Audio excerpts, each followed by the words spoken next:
So first and foremost, why did you want to be a part of tonight with Global Green?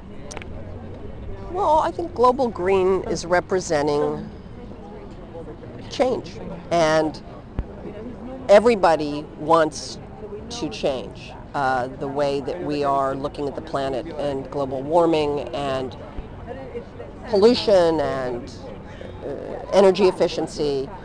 And Global Green is really the leader in that.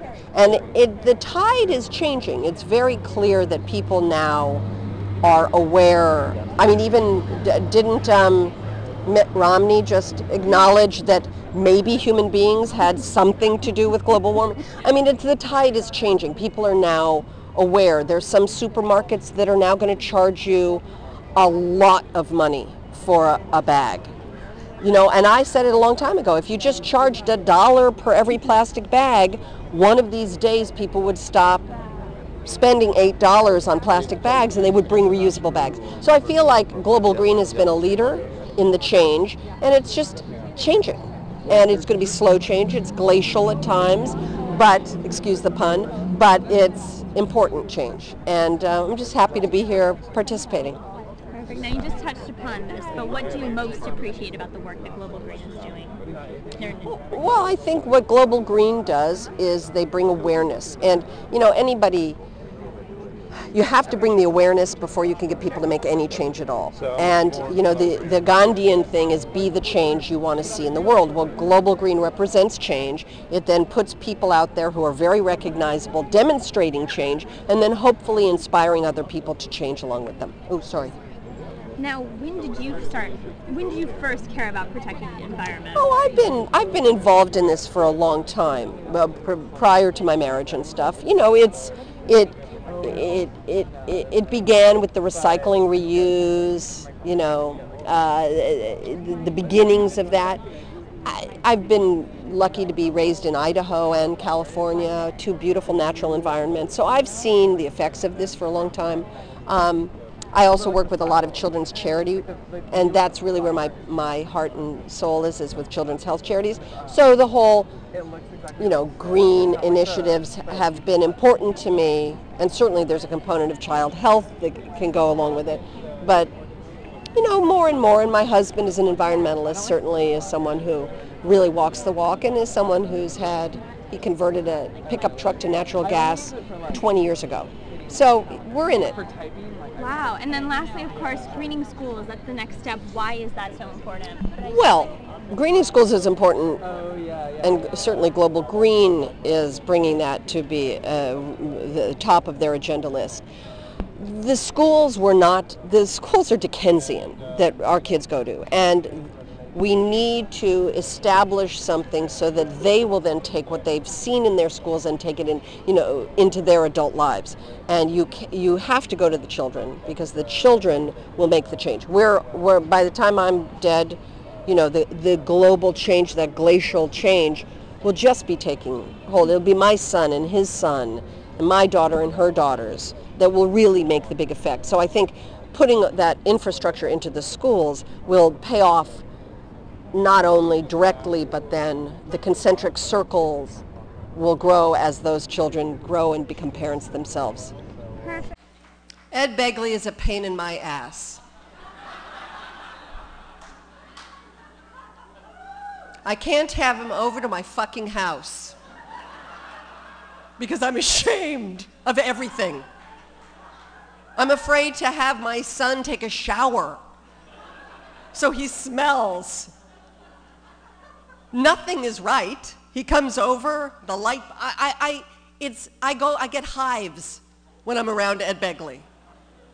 You know, he said use gray water. I did. Look what happened. I mean, seriously, it's impossible to know him. That's really all I personally have to say. I'll read the rest of it. Ed Begley Jr. is truly an original, and I hate him. One of the very first people to inspire members of the Hollywood community and the general public to take action on behalf of the planet. In truth, Ed is a leading environmental activist who happens to be an actor. Ed has said, as environmental issues become more pressing, there are two possible responses. Forget it and hope the government and corporations will figure it out, or take action yourself. He's been a pioneer, a mentor, a tireless, enthusiastic symbol of citizen activism, whether turning up at Hollywood events on his legendary bike, serving on environmental boards across the country, advocating on behalf of solar energy, or creating a television show chronicling the energy-saving practices one can employ in their own home.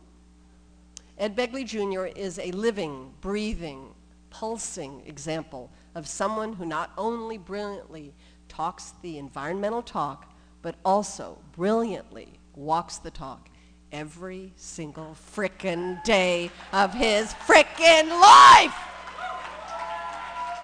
I would like to ask a very good friend of Ed's and a really good friend of mine, my husband, Christopher Guest, to come up and present Ed his fabulous award. Mr. Guest, please.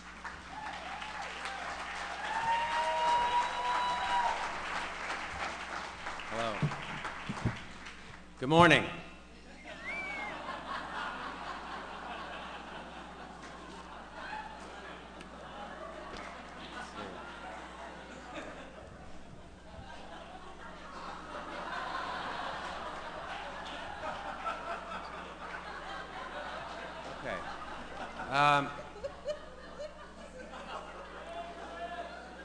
I first met Ed, I think it was about 1977, and at the time he was modeling for some of those magazines that you don't see them on newsstands, specialty magazines. And he seemed lost. He as if he really didn't have any purpose. And I said to him, you should think about something, some way to give back to the world. You could. And he said, "What do you mean?" And I said, "Well, there are many different things you can do. You could get involved in the environment." And I saw this flicker in his eyes that frankly I'd never seen before. And the very next day, well, after an audition for Fruit Loops that he was doing, he dove right in. And the rest is history. And seriously, is he still here? No, he's not. I see. His knowledge about the environment, about science is staggering. And he knows how to communicate this in a way, seriously, that's completely disarming, and he doesn't proselytize and he doesn't patronize people. And he's been a great friend for all these years, and he's an amazing actor to work with, and I can't imagine anyone more deserving to receive this honor. So Ed Begley.